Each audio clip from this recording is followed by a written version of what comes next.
That told Dixie, take her size off. Oh, Not that he's overweight, he said that he's just a big dog. Yeah, I was wondering if Listen, better. Riley, you got a mess over here. Look. They are. Sounds like it, yeah, I mean, we could probably have I done thought. Alright. Never mind. Food is delivered to the house. It's all natural. Holistic. The best dogs. What time is it, Dixie? business. Money can buy. That's some juicy corn. Oh, good God. Clock on the wall, correct?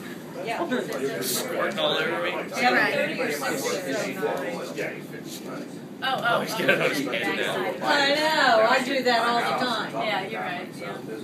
He's good and healthy. See if there's some news on. Replace my battery.